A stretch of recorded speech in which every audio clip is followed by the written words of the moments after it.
Hola, mi nombre es Roseli Polanco, estudiante de la Universidad Femintoro de la carrera de Relaciones Industriales.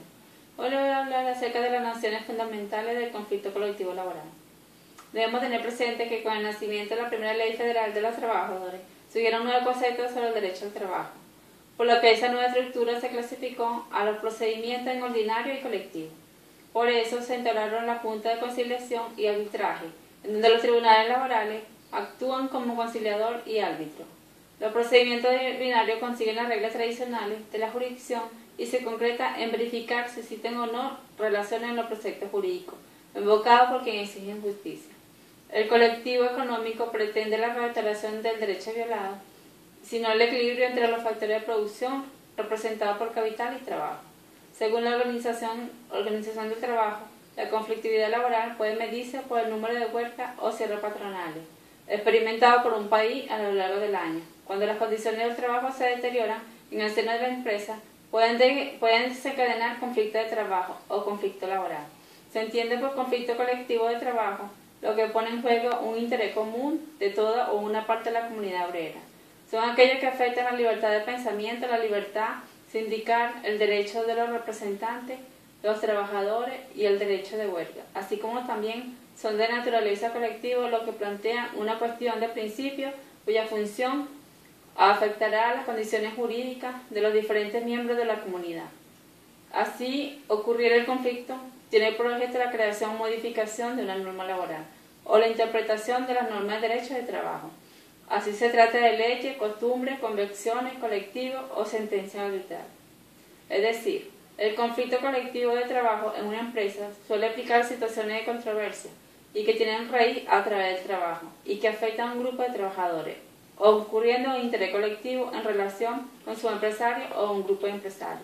De aquí se puede extraer tres nodos: el alcance colectivo, la disputa o enfrentamiento entre las partes, el contenido laboral.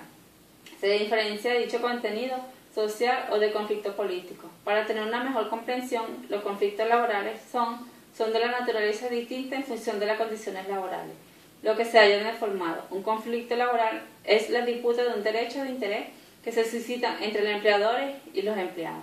La negociación para regular la solución de los conflictos laborales se lleva a cabo entre representantes sindicales o unitarios de los trabajadores y los empresarios o sus representantes. En los casos más encontrados, la conflictividad laboral de los trabajadores pueden optar por declararse en huelga y los empresarios por aplicar el llamado cierre patronal.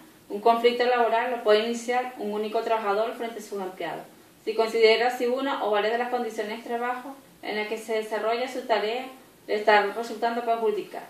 Es el denominado conflicto individual. Si el conflicto afecta a un grupo de trabajadores individualmente considerados, nos encontramos frente a un conflicto plural. Cuando el conflicto afecta a un grupo genérico de trabajadores, a pesar de que no poseen prioridad, que es la determinación individual, estamos ante un conflicto colectivo. Con independencia de la clasificación anterior, más jurídica, cabe distinguir que entre conflicto premial o como consecuencia de una problemática que afectan al sector al que pertenece la empresa, o conflicto proveniente del proceso sociológico, que es la discriminación de género, la demanda de conciliación del trabajo y la vida privada diversificada, cultural y discriminación étnica, o acoso laboral en el trabajo. Los conflictos de trabajo político, si se plantea como consecuencia de determinados actos o leyes, se realizan en auditorías que afectan a un colectivo de trabajadores. Conflicto de solidaridad, cuando se plantea como respuesta un perjuicio sufrido por un colectivo distinto o el que exterioriza el conflicto. Los elementos que pueden estar sujetos a los conflictos colectivos son la movilidad geográfica, la modificación sustanciales de las condiciones de trabajo, los procedimientos no judiciales de los conflictos, si se acuerdan en convenios colectivos, y la impugnación de convenios colectivos. Están legitimados para interponer un conflicto colectivo lo siguiente: los sindicatos, las asociaciones empresariales, el empresario y los órganos de representación legal o sindical de los trabajadores de la empresa o centro de trabajo afectado. Por otra parte, otra posible clasificación sería que representan los conflictos de reglamentación, de interpretación de los conflictos de reglamentación o regulación. Son los que tienen por objeto conseguir una regulación más apropiada de las condiciones laborales, es decir, conflicto económico Por su parte, el conflicto de aplicación tiene como objeto proporcionar a objetos nuevas aplicaciones de las normas o una determinación de aplicación de las mismas que son de los conflictos. Según la causa o material, conflicto político surge por la interpretación o aplicación de una norma existente. El conflicto económico de interés entre las partes, que entre las partes de interpretación interpuesta condicionan una puesta de norma de trabajo. Surgen de aspectos de materia no prevista a la norma y se envuelven entre una nueva. La medida de solución de conflictos laborales son las instancias o instrumentos técnicos establecidos en el ordenamiento jurídico para la integración de las normas de una controversia. A los medios alternativos de solución de conflictos se le conoce como mecanismo de acceso a justicia de tercera generación. La Constitución de la República Bolivariana de Venezuela otorga rango constitucional a los artículos 253 y 258 de la prevención de resolución y contención de transformación del conflicto.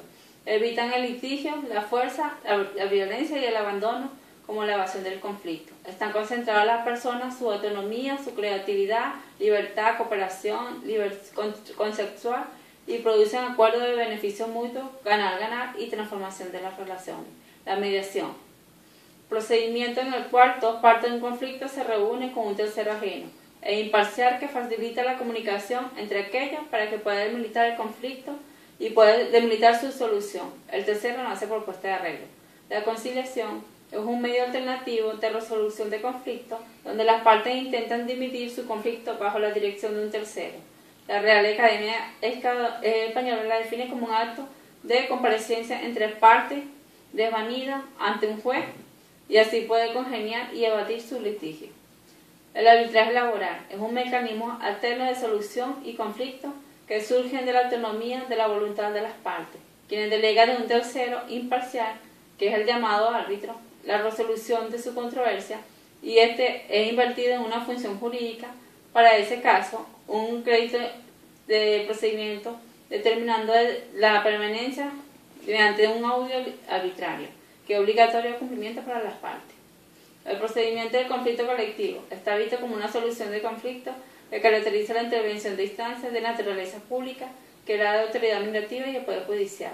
El procedimiento administrativo puede iniciarse ante movimientos generales de los trabajadores, como conflictos en los que se debaten sobre intereses y complejos y abstractos que afectan a la categoría profesional y que sea imposible o difícil individualmente. La conciliación administrativa y la inspección del trabajo consiste en que la administración laboral existen órganos paritarios como función conciliación, previo al juicio denominado centro de unidad o servicio de mediación, que es arbitraje y conciliación. El papel de estos servicios se ha ido reduciendo desde que los trámites de conciliación se pueden resolver mediante órganos que a tal efecto constituyen un acuerdo interprofesional y colectivo de la designación de un mediador imparcial. Es todo por hoy, espero que haya sido de su agrado.